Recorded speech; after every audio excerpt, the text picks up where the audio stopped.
Hey guys, and welcome back to another installment of the Ask Anything Self-Harm Edition series. And in case you're wondering, what is this? What are you guys talking about? Let me let you know that this series is basically a collection of videos where we've taken some of the most commonly asked questions that we get in regards to the subject of self-harm from parents, from carers, and a couple from teachers, and we are answering them for you.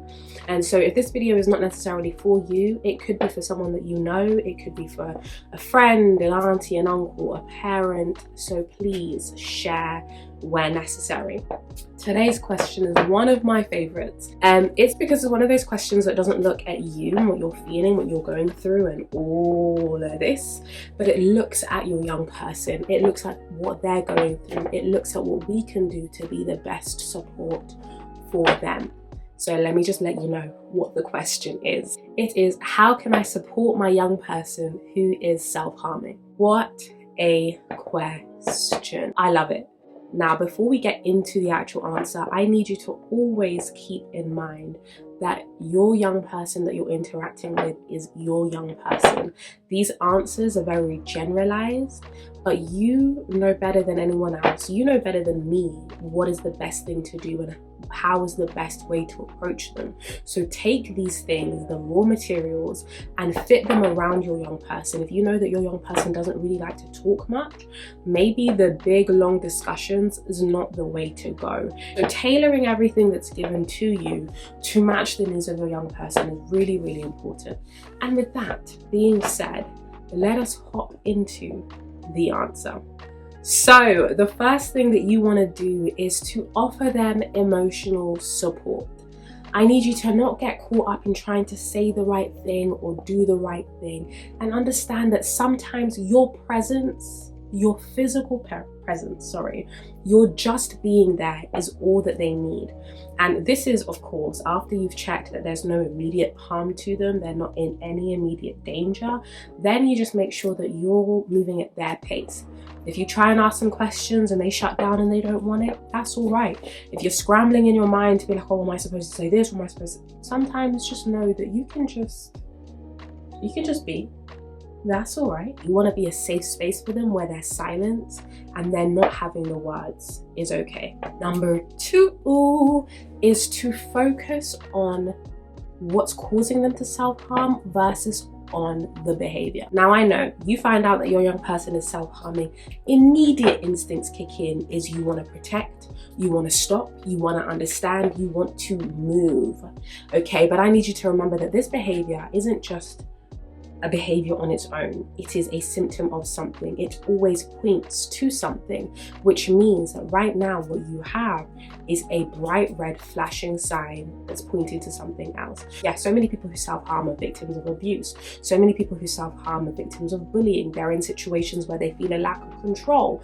They're in situations where they feel numb or lost. And so what you want to do is actually look at the situations that are making them feel this way, because if you can find a solution for that, you're likely to also ease the need for them to carry out their behavior. So you're killing two birds.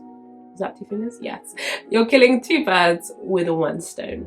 Point number 3, you need to encourage them to find healthy ways to cope with their feelings. Now, like I said, self-harm be pointing to something else. It is a coping mechanism. It's a coping mechanism for stress, for anxiousness, for feeling anger, for feeling numb, for sadness. It's there to cope, and what they need is a healthy method of coping. For some of you out there, when you get stressed and overwhelmed, you run. For some of you out there, you have yourself a mini dance party. And for some of you out there, maybe you just go to sleep. Like, maybe it's just like, you know, this is great, this is a lot, and I'm just gonna sleep right now. And so what we wanna do is wanna help your young person find their healthy coping mechanism. Okay, so what you actually wanna do is you wanna have a conversation with your young person to find out what is triggering the behavior. And then you want to find the coping mechanism that matches that. So if they're being triggered when they get angry, let's look at anger techniques, anger management techniques.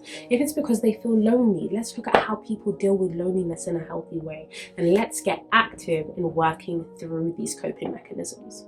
If you would like access to just like, I guess, a booklet that gives you more directed coping mechanisms, we've done some of the research for you. We've gone out there, we've scoured the internet, we've looked for the evidence-based practices, and we've put together some practical coping mechanisms for different types of emotions and the most commonly listed reasons that young people self-harm. So if you email us at soundmindorg@gmail.com, then we'll reply with the mini booklet, and that is for free. Something that's really important to know and to remind your young person of is this new coping mechanism that they're going to pick up is not going to provide the immediate and the exact same type of relief as the self-harming behaviors that they've been carrying out. And that is because it might actually just feel a bit plain in comparison, but they need to stick it out anyway, because the same way they learn and they adapted to this self-harming behavior is the same way that they will learn and adapt to this new coping mechanism.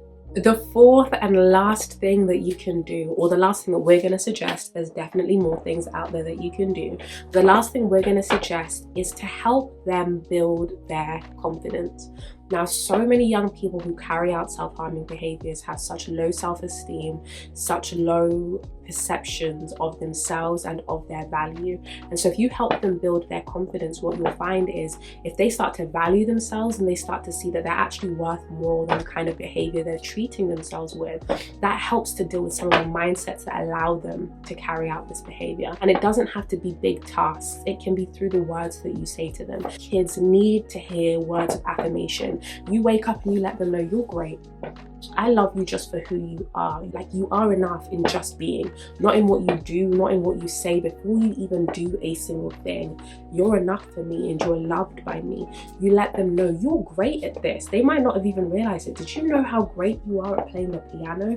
Did you know how great you are at listening? Did you know how great you are in just making people smile, encouraging them and affirming them? And hopefully that will help them switch the behavior that they use towards themselves. And you also want to encourage them to do that. They need to switch up the language they're talking to themselves with, because they are worth more. You know it, I know it, so let's make sure they know it. You could also just write a list of these things that you're proud of. Yes, you could say it, but you could also leave them some sort of written record.